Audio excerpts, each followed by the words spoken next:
1 million pesos. Paano mo to mapapalago? Uy, malaking halaga yan, friend.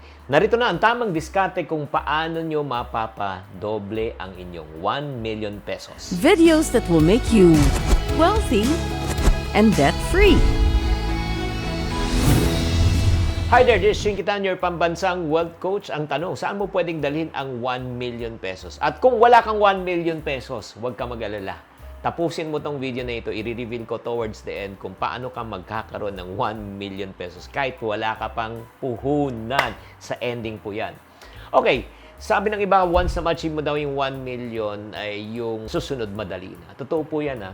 Yung first million mo, based on my personal experience, the first million was the hardest but the next ones are easy. Bakit po? Kasi nga, hindi mo pa alam kung paano. Pero nung natuto ka na, madali na. At the same time, nagkaroon ka ng confidence, kung kaya ko 1 million, kaya ko 2 million. Diba? Kaya mga friendship para sa mga taong hindi pa tumatama dyan. At huwag kayong mag-alala. Tatamaan nyo rin yan. At para sa mga taong meron ng 1 million pesos, ito na yung katanungan. Saan mo na pwedeng ilagay para lalo pang dumami ang iyong pera? That's number 1. Sulat nyo to. Franchising business. Sobrang dami na po ng brands and businesses na pwede mong i-franchise. Meron pong mga food carts, milk tea brands, laundry shop, water refilling station. Marami po, halos below 1 million pesos po. Ang kagandahan po nito, no? Pagpa-franchise, well-established ng brand, hindi mo kailangang mag-umpisa sa scratch. May existing customers na po siya. Provide na yung training and equipment. Plug and play ko na lang po. Ang gagawin mo lang, handa mo lang yung mga government permits, rental deposit, ingredients, at supplies. Need mo lang maghanap ng magandang pwesto at taong magbabantay and then you are up and running. As a matter of fact, just to give you a perspective, kung tama po ang franchise, kailan po ang ROI? Ang ibig sabihin ng ROI po, return of investment. More or less, may kakilala ako, like for example, may mga ibang brands, they can give you yung mga 1 year to 2 years ang return of investment. Pero meron akong mga nawi-witness. Pero mga ano lang, syempre, hindi naman to parati. As a rule of thumb, may mga iba 6 months na re-recover na po nila. Pero ang ideal po talaga, mga 1 year to 2 years po. Number 2, pwede rin po kayo, kung may 1 million pesos na po kayo, invest in startups.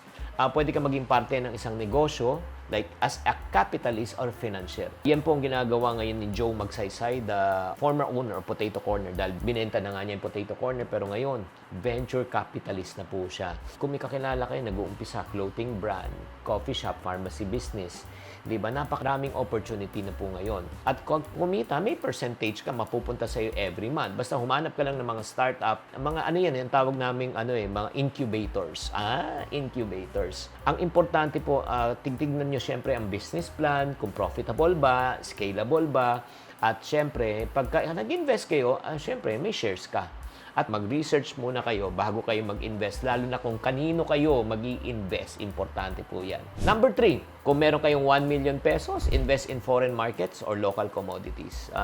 Dito na pumapasok yung mga crypto, US stock market, yung mga ganon. Or bumili ka ng gold, silver. In other words, this is where the part na kailangan mo talagang pag-aralan. Ito lang FYI, no? Huwag na huwag kayong papasok sa mga ganitong investment pag hindi nyo naintindihan. Okay, clear ba? Pag naintindihan nyo, pasukan nyo. Pag hindi, don't even touch it. Kaya nga tatanong ko si Akel Lalim Min. Hirap masahin ang pangalan mo. Si Krista Bernoya na lang. At saka si Budsy Gnem. At syempre si Jaris Paul Tempong. Jaris Paul Tempong. Maraming salamat sa pagsunod at pag-watch ng ating mga videos. Pang-apat, kung may 1 million pesos ka, the things that you can consider to invest in land. Ang kagandahan po, nagpabibili ng lupa ay walang masyadong maintenance. Tapos, lalaki siya through the years. Some investors, ito lang po atin lang to, have invested in land. Yung pera po nila, nag 2 times, 5 times, 10 times, even 20 times. So, kunyari, nag-invest sila ng 100,000. Diba? Kung 10 times yan, 1 million. 20 times, nag 2 million pesos po yan. Pero syempre, ito naman, depende yan sa location, depende yan kung talagang nag-boom yung area na yan. Kaya nga, itong pag-invest sa lupa is not for short term. It's for what? Long term po siya. Okay? And then after that, ang isa pang pwede nang pasukan is start a rental business. Rental business, pwede rin yan. Profitable ditong business idea na ito. Pwede kang bumili ng kondo, sasakyan. Di ba? Nagigets nyo? Pwede mong pa-rent. No, pa Airbnb, sasakyan, pwede mo pa Grab, or angkas, di ba, kung gusto mo may motor ka.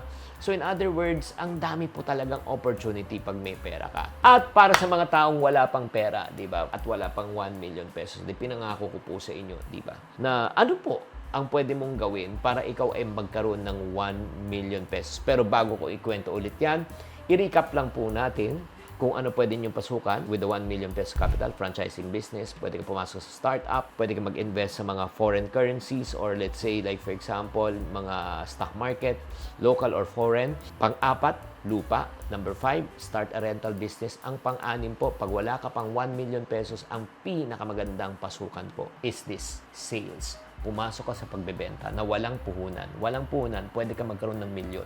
Ulitin ko walang puhunan pero pwede kang kumita ng milyon. Ano ibig ko sabihin? Pag ikaw nakabenta ka ng lupa, ahente ka. Ang kita sa lupa po, pag ahente ka ay 3%. Pag nakabenta ka ng 1 million, may 30,000 ka. Kung nakabenta ka ng 10 million pesos worth of property, may 300,000 pesos ka. And FYI, kung nagbebenta na po kayo ng condominium unit right now, mahina na po mga nasa 5 million, 10 million, or 20 million. At pag nakabenta ka ng 20 million pesos na worth ng condo times 3%, that's 600,000 from one sale. Eh kung makadalawang sale ka, eh di kikita ka ng 1.2. Does it make sense? And then not only that, number 2, pumasok ka sa pagbebenta ng mga financial products or life insurance, financial advisors.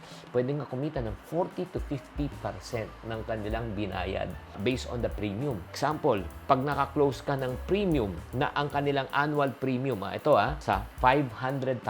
Okay, 500,000. 50% yan, may 250,000 pesos ka.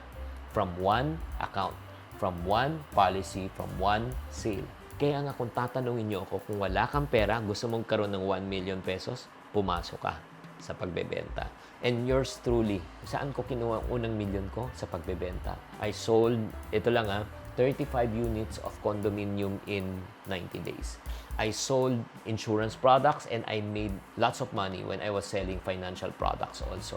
So in other words, kung gusto nyo magkaroon ng 1 million na walang puhunan, pag-aralan nyo po kung paano magbenta.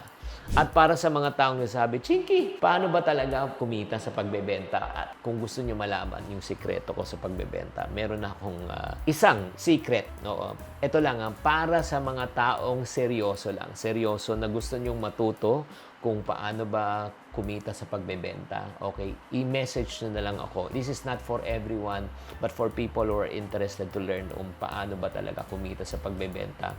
I-message nyo lang ako, sabihin mo na lang, I'm interested, and then I will send you a video kung paano mo malalaman kung ang pagbebenta po ay para sa iyo o hindi. Okay? I-check out nyo na lang sa link sa baba sa may comment section. Maraming salamat sa pag-tune in sa video na ito, and I hope that you are enlightened and tatandaan, tamang karunungan, tamang disiplina po ang susi sa pagyaman.